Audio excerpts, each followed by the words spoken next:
Voici un livre Grande Christologie, les monuments authentiques du 1er siècle, de 1878, Jésus-Christ avec ses preuves et ses témoins. 1200 monuments authentifiés.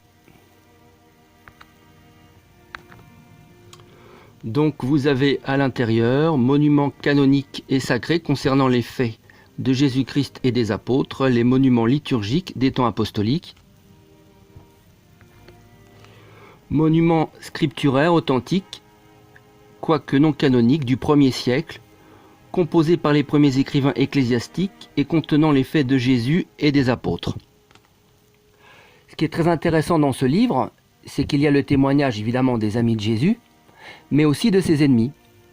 Et le paradoxe, c'est que ces ennemis authentifient l'existence du Christ. On ne s'acharne pas contre quelqu'un qui n'existe pas.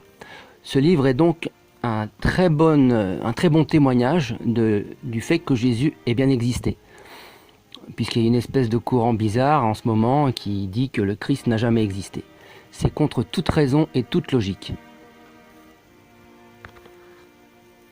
Ensuite, vous avez monuments littéraires provenant des 72 disciples ou composés à leur sujet,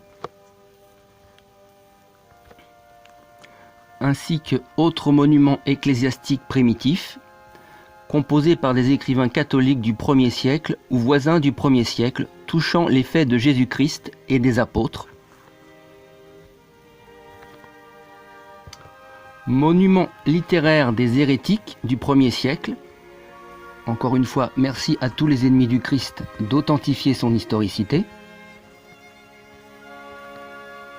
Concernant les faits et gestes de Jésus et de ses apôtres. Et pour finir, monuments matériels, monuments topographiques ou territoriaux, monuments publics, lapidaires, etc. Institutions commémoratives monumentales. Et un dernier merci à tous les ennemis du Christ qui authentifient son historicité.